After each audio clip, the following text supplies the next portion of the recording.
sobre disgrafía y disortografía, que tiene mucho que ver con la lateralidad. En nuestra sesión número 10 vamos a hablar sobre el proceso de transferencia, metacognición. La sesión número 11, evaluación educativa, tipos y el enfoque formativo. ¿Qué implica el enfoque formativo? En nuestra sesión número 12 vamos a hablar evaluación, es decir, criterios e instrumentos. Ha venido, a ver, nos lanzan una rúbrica y nos lanzan una evidencia y nos dicen evalúen en qué nivel se encuentra. Asimismo también en nuestro tema número 13, uso de instrumentos. Aprendemos a utilizar los instrumentos. Y en el tema número 14, la sesión 14, procesos de retroalimentación que siempre viene. Como ustedes están observando, estos conocimientos pedagógicos y curriculares siempre vienen en las pruebas de evaluación docente, ya sea nombramiento o ya sea ascenso. Así también recordarles que en cada mes vamos nosotros mandando nuestro grupito de preguntas para el simulacro. Muy bien, todos los lunes de 7 a 9 de la noche. Vamos a ir implementando nuestra etiqueta de la sesión, que es acuerdos de convivencia en un entorno virtual, o también denominado etiquetas NET, ¿sí? Hay que recordar estos detalles.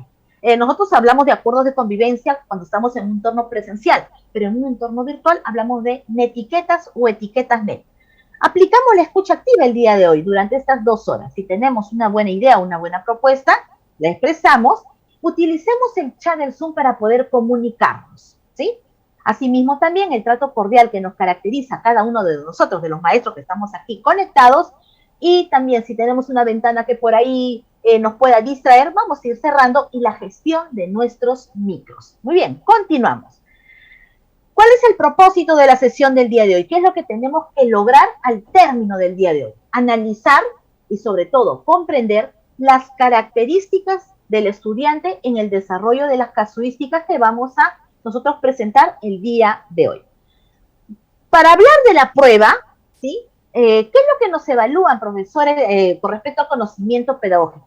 Nos evalúan con respecto a la aplicación. Y aquí tenemos primero, aplicación de principios pedagógicos fundamentales que permiten la construcción del aprendizaje. ¿A qué se refiere? Saberes previos, retroalimentación, acompañamiento, gestión, etc. Aplicación de la didáctica específica, conocimientos disciplinares para promover el desarrollo de competencias y capacidades. Considerar el enfoque por competencias del área y las teorías de aprendizaje. Algo muy importante que también vamos a hablar aquí es cómo nosotros insertamos el enfoque del área amarrado a los conocimientos pedagógicos. Tener en cuenta algo muy importante, las necesidades educativas de los estudiantes en su proceso de aprendizaje. Es decir, en un caso, eso es lo que nosotros nos evalúan. Tenemos que hablar del aspecto pedagógico. Cuando hablamos de pedagógico, hablamos del enfoque, hablamos sobre principios y hablamos sobre teoría. Si hablamos en la didáctica, hablamos sobre estrategias y el enfoque del área. Y si nosotros hablamos en el aspecto disciplinar, aquí ya tenemos que tener en cuenta los campos temáticos por área curricular. Entonces, los tres van en un solo caso. Muy bien, entonces ahora sí, nosotros continuamos. Algo muy importante, cuando nosotros nos sentemos a resolver la prueba de evaluación docente o de nombramiento, tenemos que partir de algo muy interesante, la comprensión de la pregunta. Así estemos resolviendo habilidades generales o así estemos resolviendo situaciones sobre conocimientos pedagógicos amarrados con la especialidad. Tenemos que comprender la pregunta, cuál es la esencia, qué es lo que nos piden, cuál es la naturaleza.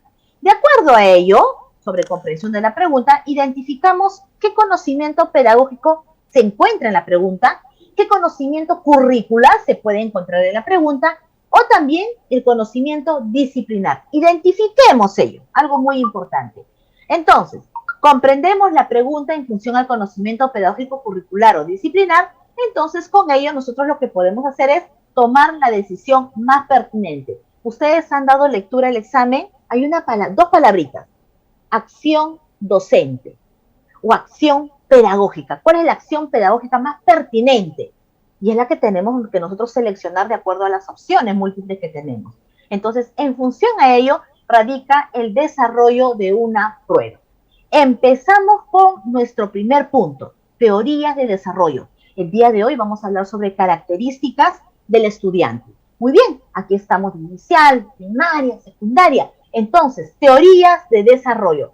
Algo muy importante que tenemos que tener en cuenta nosotros los maestros es conocer las teorías que sustentan el conocimiento, caracterización de nuestro estudiante. Empezamos con el primero. Es muy importante, profesora, abordar la teoría del desarrollo motor. Entonces, por ahí nosotros vamos a iniciar la teoría del desarrollo psicomotor. 3 en 1 es lo que nos dice. El aspecto social, el aspecto psíquico y el aspecto motriz. Luego tenemos la teoría psicosexual del desarrollo. Y nosotros acá tenemos un representante que es Sigmund Freud, que vamos a desarrollar cada uno de ellos. Luego tenemos como tercera teoría, la teoría del desarrollo cognitivo. Efectivamente, el Ministerio de Educación toma como referencia a Jean Piaget de acuerdo a las etapas o estadios. Luego tenemos la teoría del desarrollo psicosocial, donde hablamos de autonomía, donde hablamos de adaptación. Y aquí, ¿a quién nosotros podemos citar? A Erik Erikson. Luego tenemos la teoría del desarrollo moral. Les comento lo siguiente. El Ministerio de Educación, dentro de sus evaluaciones, considera a 2 autores. Uno es Lawrence Kohlberg, que ustedes ya lo conocen, y también hace referencia a Jean Piaget. Jean Piaget también ha aportado a la teoría del desarrollo moral.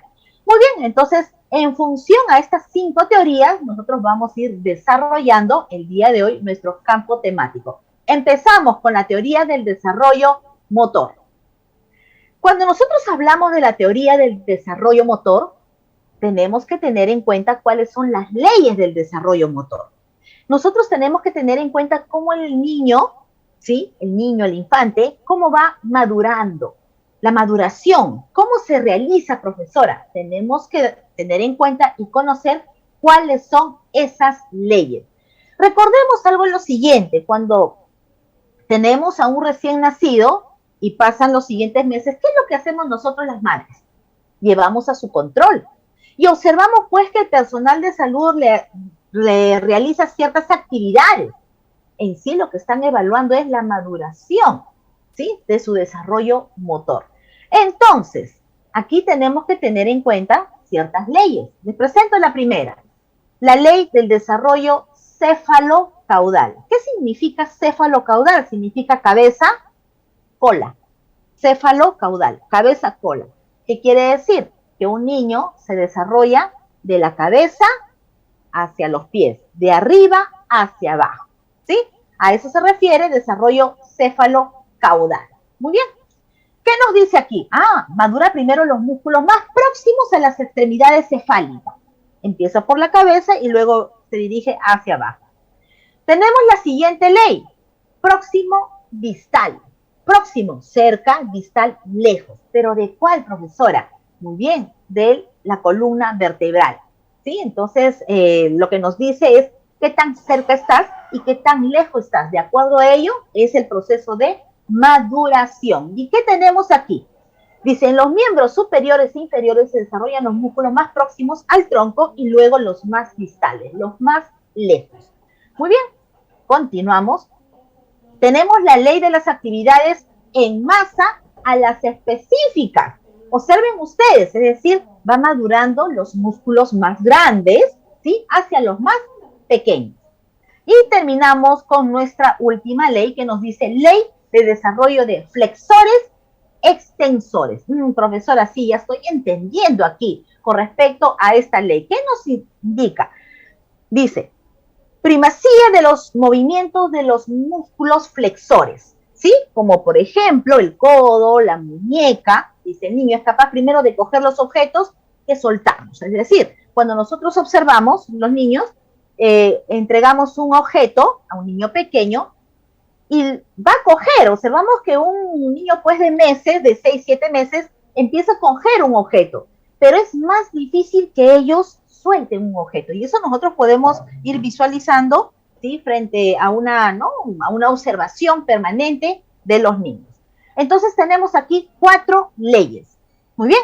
Estudiando esas leyes, entonces, en resumen, profesora, ¿nos puede decir cómo son estas leyes? Aquí está. Ley del desarrollo cefalocaudal, de arriba hacia abajo, cabeza, cola. Y aquí tenemos. De esta manera va madurando los niños con respecto al sistema nervioso. Tenemos aquí el desarrollo, la ley del próximo distal. Lo que está más lejos, perdón, lo que está más cerca a la columna vertebral, a lo que está más lejos. Y aquí está. Observen ustedes, se inicia en la columna y luego se va hacia la parte exterior. Entonces, son las dos leyes que nosotros tenemos que ir conociendo y tener en cuenta. Etapas del desarrollo motor. Es muy importante ir conociendo etapas de desarrollo motor porque es parte también de nuestra evaluación. Tenemos que tener en cuenta que dentro del desarrollo motor, ¿sí? Nosotros vamos identificando las etapas. Tenemos la etapa del grabateo, que va de 18 a 24 meses. ¿Qué dice aquí, profesora? ¿A qué se refiere? Maduración del flexor del dedo pulgar, es lo que nos indica. Coordinación viso-manual. Observen ustedes cuando los niños van pues identificando los objetos, van cogiendo los objetos y poco a poco van discriminando colores, van seleccionando de acuerdo a su apreciación. Y luego tenemos lo que es, ya conocemos lo que es la función simbólica que se va dando a partir de estos meses y tiene pues su proceso de maduración, tiene sus etapas que ahora lo vamos a hablar. Luego pasamos a la siguiente etapa, realismo subjetivo, que va de 3 a 5 años, están en educación inicial. Muy bien, ya pasaron de estimulación temprana, nos vamos a educación inicial. Dice, el desarrollo motor brazo-dedos. Brazo y dedos. Por ello, cuando nosotros realizamos las actividades, ¿cuáles son las primeras actividades que debemos de realizar? En función al movimiento de los brazos y luego el movimiento de los dedos. Perceptivo, identifica forma, representaciones, perfil de imágenes, es lo que nos indica, de 3 a 5 años. Ya pasa a una etapa de realismo conceptual, que va de 5 a 7 años. Es una transición, de inicial a primaria. ¿Qué encontramos aquí? Dice, no pinta lo que ve, sino lo que sabe, algo que tenemos que tener en cuenta. Luego pasamos a la siguiente etapa, que es el realismo objetivo, que va de 7 a 14 años, todo su proceso de la primaria. Entonces, aquí tenemos que tener en cuenta algo muy importante. Dice interés por la fidelidad de 9 a 10 años. Hay algo muy importante y se preguntó en uno de los exámenes. ¿A qué edad se considera la edad de oro? Entonces, y esta pregunta fue muy importante porque hay un rango entre 9 a 10 años que es considerado la edad de oro, es decir, del equilibrio evolutivo. Es cuando ya el niño ha alcanzado un equilibrio evolutivo. Pero luego viene el proceso de la pubertad, pero es considerado edad de oro un rango de 9 a 10 años. Muy bien. Función simbólica. Le he colocado un check porque en uno de los casos vamos a hablar sobre función simbólica.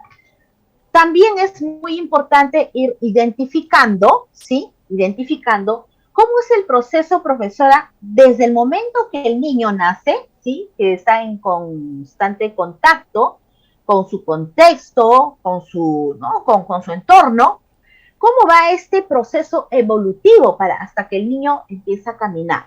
Algo muy importante y también formó parte de una de las preguntas de evaluación docente. Recordemos que los niños cuando empiezan, ¿sí? Cuando empiezan a adquirir este desplazamiento, porque ya hablamos de desplazamiento, el niño empieza a arrastrarse, ¿sí? Y muchos de los niños lo hacen con un solo pie, no lo hacen con los 2 pies y los 2 brazos, arrastran un solo pie. Luego viene el proceso del gateo, y aquí sí, pues nosotros los docentes conocemos que es muy importante este proceso, el proceso del gateo. Entonces, y luego viene ya el proceso de deslizarse, apoyándose, ¿sí? Con algunos objetos, y luego ya viene lo que es el proceso de pararse, vamos a ir viendo quiénes están, y ya viene la marcha erecta.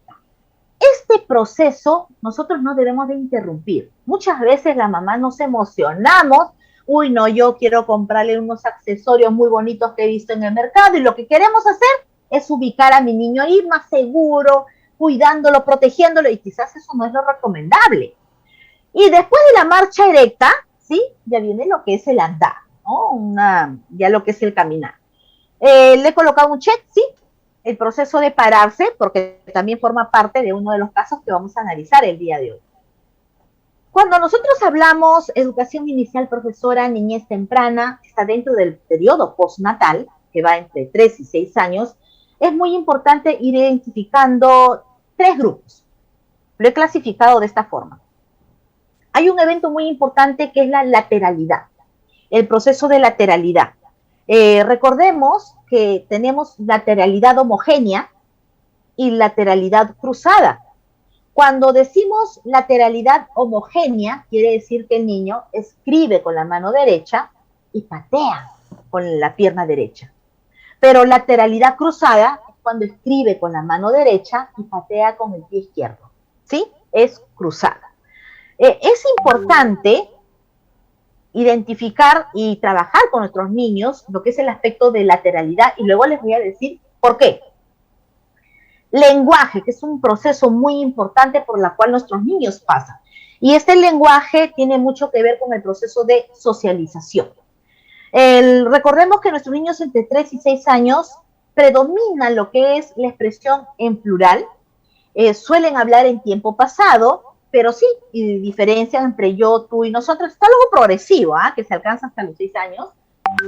4 años hablan entre 4 a 5 palabras. Entonces, eventos importantes, lateralidad, lenguaje, y también hay algo muy importante, los hábitos. Muchas veces decimos, mi hijo tiene 9 años, no le gusta lavarse los dientes. Hay que ver, pues, en la niñez temprana si adquirió este hábito. Y recuerden, los hábitos tenemos que nosotros trabajar. ¿Qué dice aquí? Adquisición de hábitos, control de esfínteres. Este es un proceso muy importante en la cual Sigmund Freud, luego vamos a hablar de ello, pasan los niños. Lavado de manos, ¿sí? El saludo, la alimentación es muy importante. Entonces, esta adquisición de hábitos, tenemos cepillado de dientes, etc., va a adquirir el niño entre 3 y 6 años. ¿Por qué decimos entre 3 y 6 años, profesora? Porque va a interactuar en la escuela y va a interactuar en el hogar. Va a afianzar estos hábitos.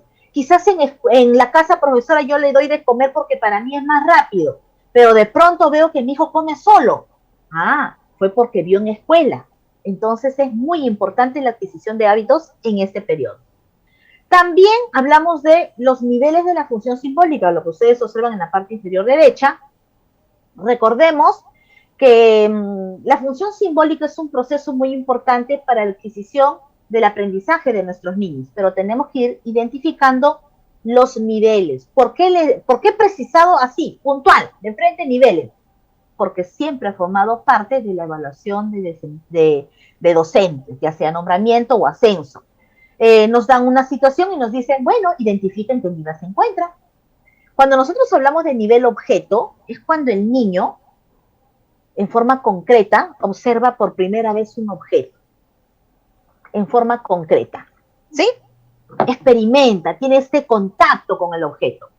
Cuando estamos en el nivel de indicio, su propio nombre lo dice, es cuando nosotros presentamos quizás sonidos, quizás parte de una imagen, y el niño va a ir identificando el objeto en su conjunto.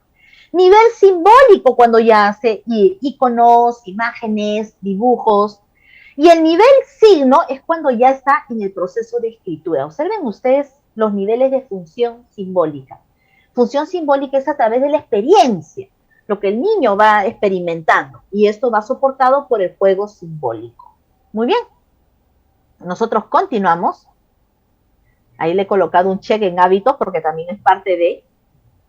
¿Por qué hemos hablado acerca de lateralidad? Hemos hablado de función simbólica, porque es algo muy importante. Las actividades escolares. Nosotros tenemos actividades escolares en la cual dependen mucho del desarrollo del esquema corporal. Hablamos de la lectura. Dice aquí, exige un equilibrio correcto, control de ojos, discriminación visual, auditiva, atención y memorización. Estamos hablando de la lectura, ahora del grafismo, de la escritura, coordinación óculo-manual, lateralización. Por eso es muy importante trabajar en educación inicial lo que es el dominio de la lateralidad de nuestros niños. Buen equilibrio y percepción visual. Y por último, ya ustedes saben, con respecto al cálculo. Cuando hablamos de cálculo, percepción visual, es lo que nos dice aquí, adquisición de la noción del número. Algo muy importante que les voy a decir, vino en un examen, un niño, ¿sí?, tiende a llevarse los objetos a la boca. Los niños, todo niño tiende a llevarse objetos a la boca.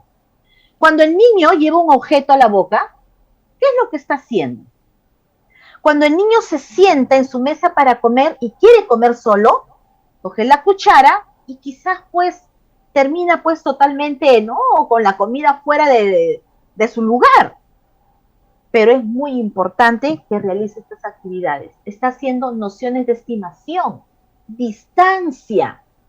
Son las primeras actividades para el desarrollo del razonamiento geométrico, del pensamiento geométrico. Por eso es que es muy importante el desarrollo de todas estas actividades, el proceso de alimentación, control de esfínteres, generación de hábitos. Todo ello va a fortalecer lo que es el juego simbólico, va a fortalecer al proceso de aprendizaje. Qué importante